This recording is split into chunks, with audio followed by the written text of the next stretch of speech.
रहमान डकैत की दी हुई मौत बड़ी कसाई नुमा होती है।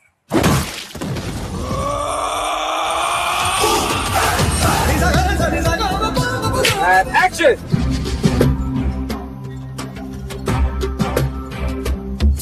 फाइनली दोस्तों, धुरंधर एक ऐसी फिल्म है जिसने इस साल आने वाली अधिकतर स्पाई एक्शन थ्रिलर वाली फिल्मों को अपनी स्टोरी और इमोशन से पीछे छोड़ दिया है और ये प्रूव कर दिया है कि अब किसी भी स्पाई वाली फिल्म को हिट होने के लिए किसी आइटम सॉन्ग और बिकनी सीन्स की ज़रूरत नहीं है। अगर फिल्म की कहानी, डायरेक्टर की डायरेक्शन और एक्टर्स की एक्टिंग लोगों को पसंद आई तो वो किसी भी फिल्म को सुपर हिट बना देगी। और सेम यही हुआ धुरंधर मूवी के साथ। इस मूवी में लोगों को अक्षय खन्ना की एक्टिंग इतनी पसंद आई कि ये फिल्म रातों रात पूरे देश में वायरल हो गया है और अब हर कोई रहमान डकैत को बड़े स्क्रीन पे देखना चाहता है। और अगर आपने अभी तक इस मूवी को नहीं देखा है तो आपको ये मूवी एक बार जरूर देखना चाहिए, क्योंकि इस मूवी को इतनी परफेक्शन के साथ बनाया गया है कि ये मूवी आपको एक सेकंड के लिए भी बोर नहीं करेगी। बाकी आज मैं आपको इस वीडियो में इस मूवी के कुछ बिहाइंड द सीन और इसके कुछ इंटरेस्टिंग फैक्ट्स के बारे में बताने वाला हूं, जिसे शायद आप नहीं जानते होंगे। सो ये वीडियो बहुत ही इंटरेस्टिंग होने वाला है। आपसे रिक्वेस्ट है कि आप इस वीडियो को एंड तक जरूर देखिए। जो ना देखे धुरंधर उसकी गाड़ मारे। हरा भाई जोगिंदर। ये क्या बात करता है यार? मार साले का खोपड़ी तोड़ साले। सॉरी। धुरंधर इस साल की बेस्ट स्पाई एक्शन थ्रिलर वाली फिल्मों में से एक है, जिसकी प्रिंसिपल फोटोग्राफी को जुलाई 2024 में एक पूजा सेरेमनी के साथ पूरे क्रू मेंबर की प्रेजेंस में स्टार्ट किया गया था। और अगर आपने इस मूवी को देखा होगा तो आपको तो मालूम ही होगा कि इस मूवी की कहानी मेनली पाकिस्तान में मौजूद लयारी और कराची की है। पर आप ये जानकर चौंक जाएंगे कि इस मूवी का कोई भी सीन पाकिस्तान में शूट हुआ ही नहीं है। इस मूवी की पूरी शूटिंग को बैंकॉक, मुंबई, पंजाब, हिमाचल प्रदेश और लेह लद्दाख में टोटल 5 से 6 महीनों में कंप्लीट कर लिया गया था। और इसकी शूटिंग के लिए लयारी और कराची के जैसे दिखने वाले सेट्स का सबसे पहले 3D मॉडल बनाया गया और फिर बाद में इसी 3D मॉडल की हेल्प से पूरी लयारी सिटी और कराची को बैंकॉक में कुछ इस तरह से 3 महीनों की कड़ी मेहनत के बाद तैयार किया गया।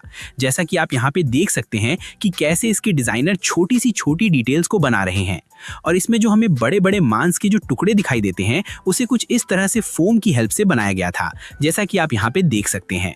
जब रणबीर सिंह को पहली बार लयारी टाउन में दिखाया जाता है तो उन्हें एक बेवश, लाचार, गरीब और बेघर किस्म का दिखाया जाता है, जिसे अमृतसर की सड़कों पर कुछ इस तरह से शूट किया गया था। जैसा कि आप यहाँ पे देख सकते हैं कि इसके मेकर्स ने सिटी को छिपाने के लिए पर्दे का यूज किया है, पर फिर भी आप इसके पीछे मैकडॉनल्ड का शॉप देख सकते हैं। और फिर इसके बाद रणबीर सिंह यानी हमजा अली मजारी जूस की दुकान में काम करने लगता है और रहमान डकैत की गैंग में शामिल होने की कोशिश करता है। और जब रहमान डकैत के बेटे की मौत होती है तब पहली बार हमजा रहमान डकैत से मिलता है, यानी कि ये वाला सीन जिसमें हमें ये देखने को मिलता है कि रहमान डकैत को उसकी बीवी जोर से एक थप्पड़ मारती है, जो कि इस मूवी में बेहद ही इमोशनल और इम्पोर्टेंट सीन था। पर इस सीन को शूट करते टाइम अक्षय खन्ना यानी रहमान डकैत को सिर्फ एक थप्पड़ नहीं बल्कि टोटल 7 थप्पड़ खाना पड़ा था, क्योंकि जब इनको थप्पड़ पड़ती थी तो कोई न कोई एक्टर कभी हंस देता था तो कभी कोई और गलती कर देता था।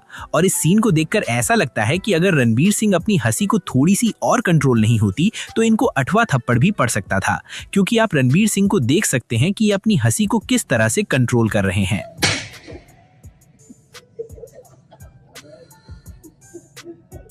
और फिर इसके बाद रहमान डकैत अपने बेटे की मौत का बदला लेने का फैसला करता है और इस पूरे फाइट सीक्वेंस को बैंकॉक में बनाए गए सेट में कुछ इस तरह से शूट किया गया था, जैसा कि आप यहाँ पे देख सकते हैं।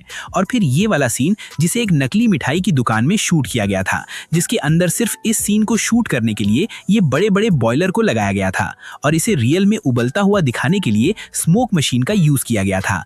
और फिर कुछ इस तरह से अलग अलग कैमरा एंगल से इस सीन को शूट किया गया, जैसा कि आप देख सकते हैं। Smoke up, bubble.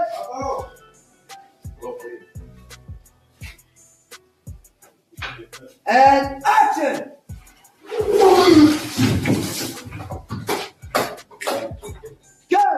और अब आप उस सीन को शूट होता हुआ देख सकते हैं जिसमें हमजा बाबू डकैत की टेम्पो को अपनी गाड़ी से कुछ इस तरह से उड़ा देता है, जिसे रियल टेम्पो और वायर्स की हेल्प से शूट किया गया था।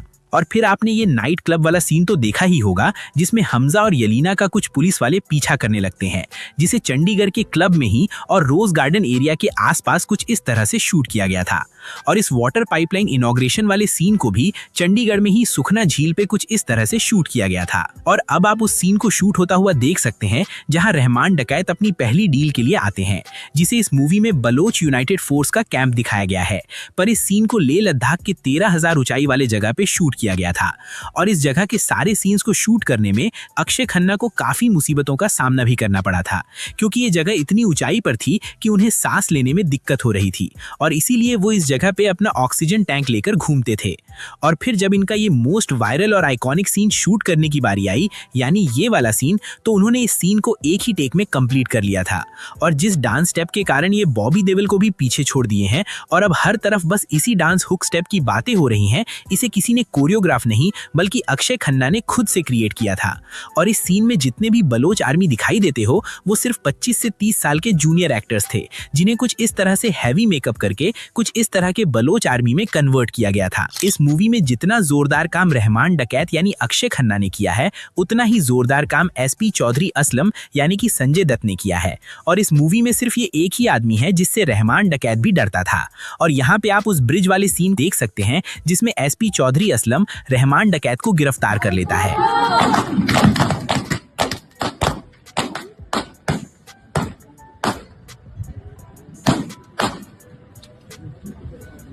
और आप यहाँ पे देख सकते हैं कैसे इस छोटी सी सीन के लिए इसके मेकर्स एक रियल कार को ब्रिज पर से पानी में गिरा रहे हैं। अगर मेकर्स चाहते तो बिना ब्रिज को नुकसान पहुंचाए, बिना किसी रियल कार को क्रैश किए भी इस सीन को वीएफएक्स की हेल्प से इजीली बना सकते थे, पर मेकर्स की गांड मस्ती तो देखो। और यहाँ पे आप इस सीन के जस्ट पहले वाले सीन को शूट होता हुआ देख सकते हैं, जिसमें रहमान डकैत का बेटा बीमार पड़ जाता है।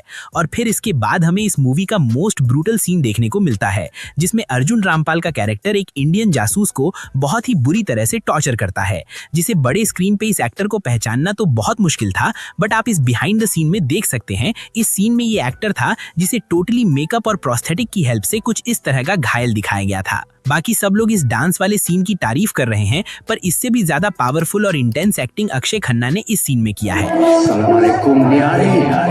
जिसे कुछ इस तरह से 200 से 300 लोगों को बुलाकर कुछ इस तरह से शूट किया गया था, जिसमें आप स्टेज के सामने ब्लू वीएफएक्स वाले कपड़े का बॉर्डर देख सकते हैं, जिसे बाद में वीएफएक्स और सीजीआई की मदद से कुछ इस तरह के भीड़ में कन्वर्ट कर दिया गया था।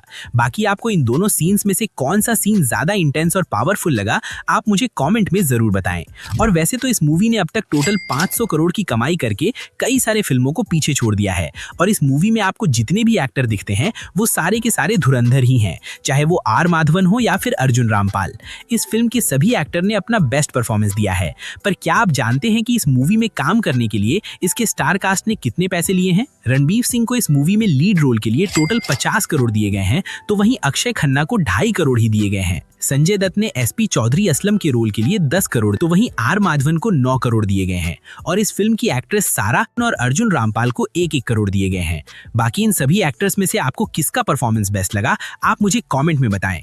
तो चलिए, this is end of this video. और अगर आपको ये वीडियो पसंद आया हो तो do like this video, share, comment and don't forget to subscribe.